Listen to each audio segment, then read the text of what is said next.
difference in your life. Now, if you already know about everything I'm going to say, you're a remarkable person, and according to the latest statistics, you belong to the top 5% of all the working people in the world. You're to be congratulated. If you don't know about the things I'm going to say, well, you've been holding yourself back, not only on the job, but you're also missing a big percentage of the greatest joy in life. I want to talk about your boss and your relationship with him. How you handle this relationship will determine your success or failure. It will determine how much money you make or do not make. And it will determine whether you're a happy person or an unhappy person. So let's talk about you and your boss. Who is your boss? You have only one. And every working person, from the president of the largest corporation to the shoeshine boy, has the same boss. He is simply the customer. There never has been, there is not now, and there never will be any boss but the customer. He's the one boss you must please. Everything you own, he's paid for. He buys your home, your cars, your clothes. He pays for your vacations and puts your kids through school. He pays your doctor bills and writes every paycheck you will ever receive. He'll give you every promotion you will ever obtain during your lifetime. And he will discharge you if you displease him. Now, sometimes, particularly in these days of, seemingly complex economics and big business, we lose sight of just what business is. It all started back during the most primitive times. A man, in order to fend for himself and his family, had to provide his own food and his own shelter. He had to do his own fighting and fashion his own rough clothes and crude weapons for hunting and materials for fishing. Later, he had to manufacture his own farming implements. In short, each man had to personally take care of every department of life. Now, naturally, it came about that men and women with certain talents appeared. One was particularly adept at fashioning spears, another at fishing, another at hunting, another at making garments, and so on. And it was only natural that soon these individuals found that they could best spend most of their time in the pursuit of that which they were most talented at and trade their production for the production of others. As a result, the man who made spears found that others would give him a share of their food, clothing, and so on if he'd provide them with spears. Thus, trade and commerce began. Now, it's far more complex today, but still based on the same principle. A person's money is the result of his production, and he trades it for things he needs and wants. And it's here that logical discrimination comes into the picture. Now, since his money is the result of his work, it's left to his discretion where he spends it. And it's here that he assumes the role of boss. He will spend his money only with those whom he feels have earned it. And this is as it should be. You and I are exactly the same way. If someone treats you badly in any way, well, you instinctively feel that he hasn't earned your business, and you will withhold it from him. And our prosperity as individuals hinges directly on our attitude toward what we do for a living. The man who works on an automobile assembly line might not think much about the car at the point of sale, or about the family which will eventually buy and travel in that car. But that family pays his salary, and they will withhold the purchase of the car on which he works if it does not earn their respect and admiration. If you doubt this, even for a moment, think of the cars which once were popular and which can no longer be seen on the road. This applies to all products. Having earned a successful place in the economy should never be confused with keeping it. It must be earned every day, year in, year out. There's not a company that could not go out of business. Everything depends on how the boss is treated, the boss being the customer. And yet the customer is eminently fair, just as you are. He can be won back, and if he's treated with the importance he deserves, he can, in a few years, bring a lot of other people into your place of business. Now, let me tell you something you may not have thought about.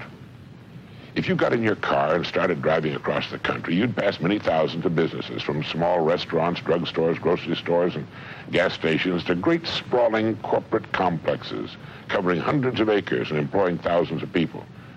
By simply looking at each one, you can tell how they're treating the boss. Did you know that your rewards are in exact proportion to your service?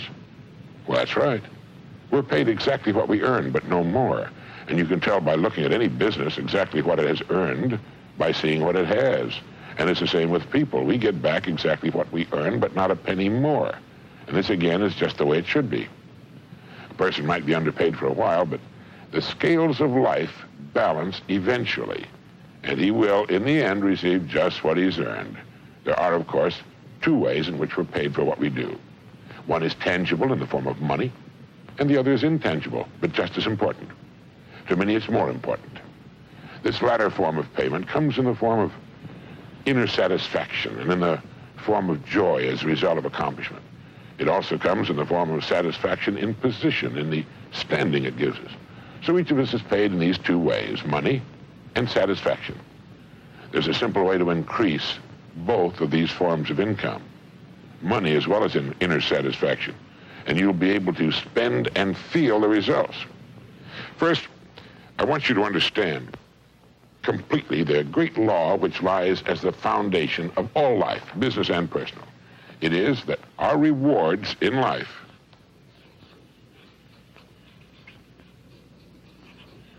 will always be in exact proportion to our service.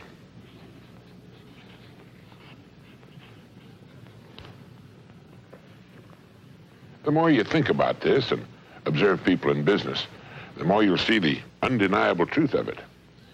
Now try as best you can to estimate the proportion of your total ability you have been giving to your work. I don't think anyone gives 100%. I don't think it's possible to give 100%, day in and day out. I know I don't.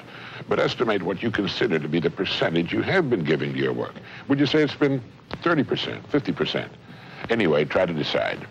Now, since your rewards will be in exact proportion to your service, well, you can increase your income, both financially and from an inner satisfaction standpoint, simply by narrowing the distance between what you have been giving to your work and the 100%, which it may be said you could give under ideal conditions.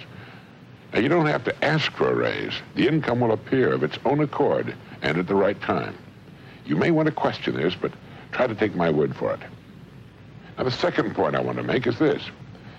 If you begin to do your work better than you've ever done it before, you will immediately begin to receive incalculably more inner satisfaction. You'll also find what may have been a boring or uninteresting job will take on new meaning and interest.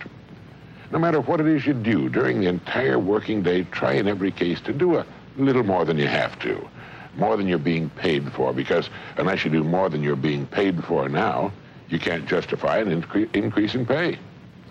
And the third point I want to make is this.